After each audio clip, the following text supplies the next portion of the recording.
Hi guys, and welcome back to Movies That Matter with the Viking.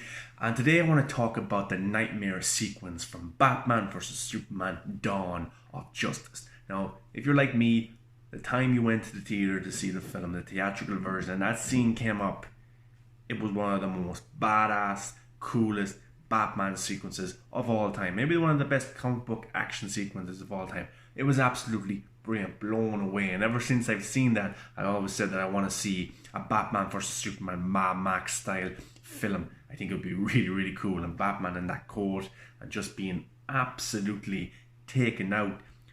Guys, parademons, it was just badass, and it's absolutely a brilliant scene by Zack Snyder.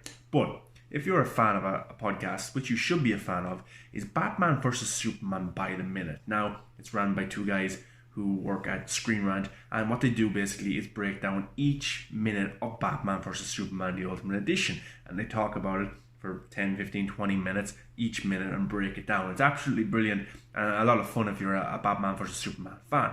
But they had a very special guest on, Richard Catrone, the stunt double for Ben Affleck's Batman. Now this man does an amazing work, and he's been a stunt double for nearly 30 years, being in absolutely brilliant high profile films. But he was on the podcast and he was talking about that scene, and he said that scene was shot in one day. The scene was shot in one day, and he lived on 1 hour of sleep throughout that, and he had some personal stuff going on, so he didn't have time to prepare and sleep and things like that. So he did that scene, and he says you can even see in his movements he's a bit tired when he's trying to perform the stunts. And it's an absolutely brilliant sequence. You have Batman taking down all the people who are worshipping Superman and Darkseid, and then the parademons come down. And that's him doing that sequence. It's Ben Affleck for the close-ups and things like that, but it's him doing the actual punching and fighting. And it's awesome. I love how the camera pans and follows.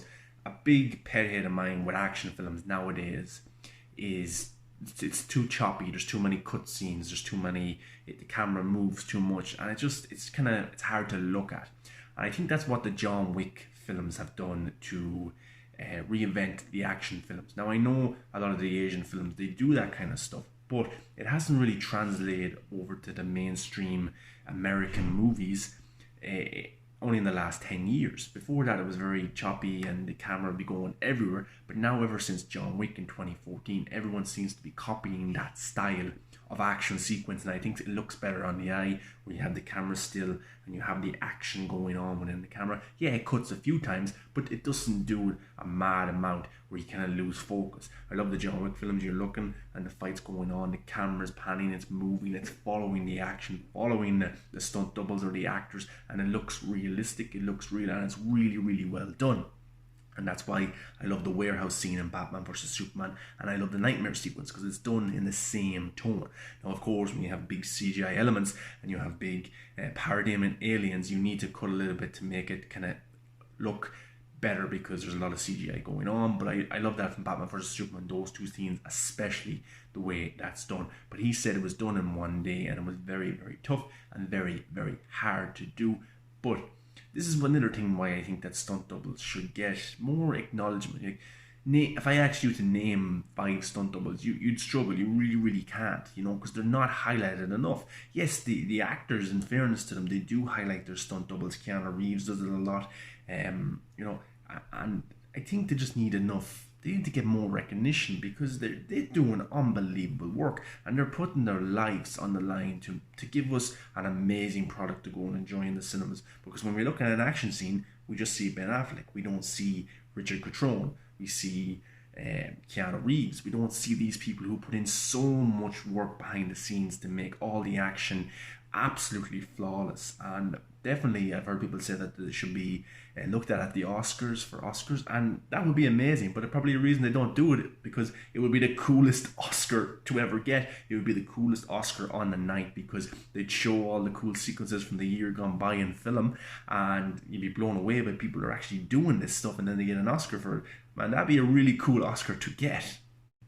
Now, of course, the Knightmare sequence is a reality in the DCU. People thought it was a dream sequence, it was Bruce Wayne's imagination, but no, it's actually a look at the future. If things go the way that they're going, if Ben Affleck's Batman doesn't realize that Superman isn't the enemy, if he doesn't realize that he needs to work with Clark Kent, if he doesn't realize that Lois Lane is the key to absolutely everything, then that future that he sees, that Flash shows Ben Affleck's Batman, that will become a reality.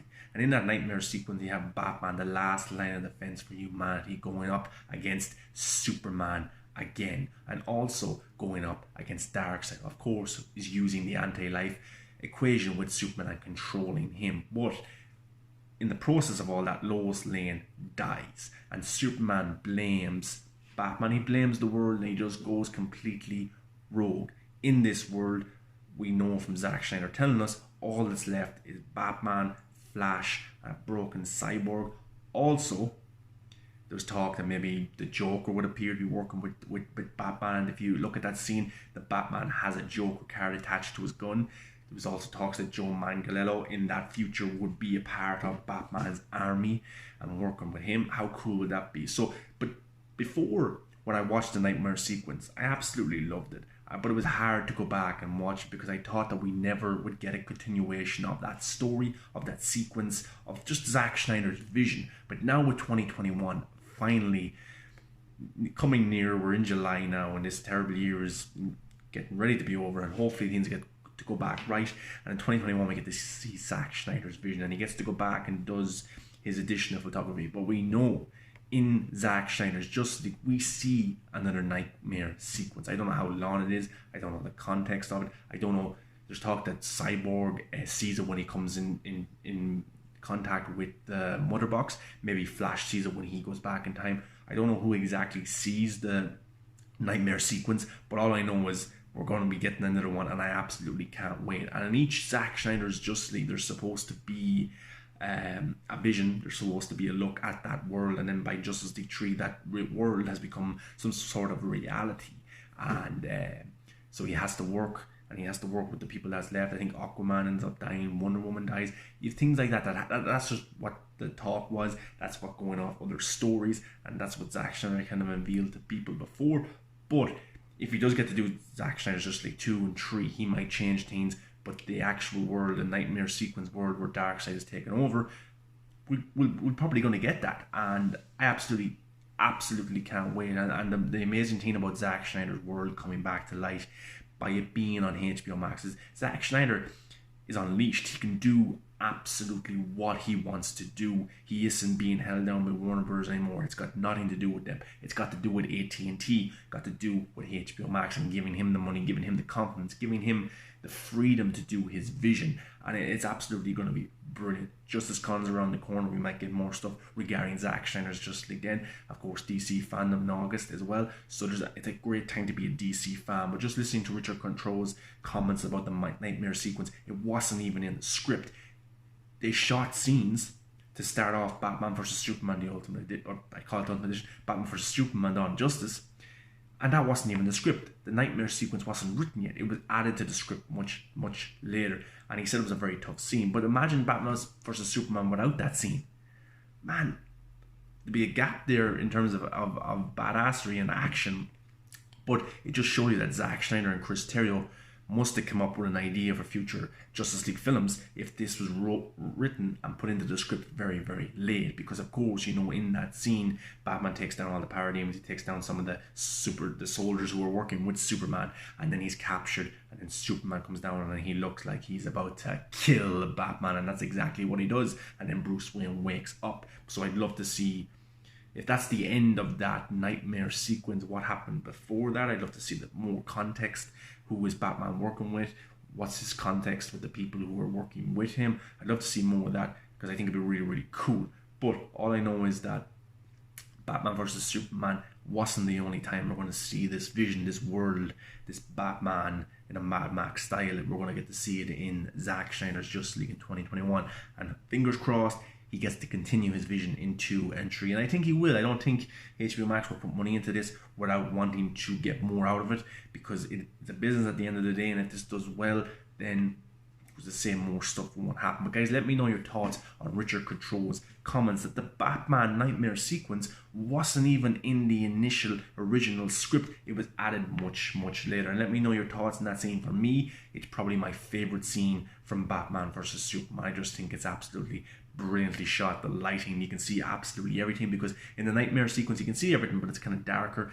The fight with Superman, it's darker, but the Nightmare sequence, it's in the middle of the day, it's like a desert, and you can see absolutely everything. And Parademons flying in behind. It's a badass scene. But let me know, guys, your thoughts on that scene and his comments, and what you hope to see in future Nightmare sequences in Zack Snyder's Justice League. Leave a comment, like, subscribe, come follow me on all the socials, and talk about the things that we love, which is movies.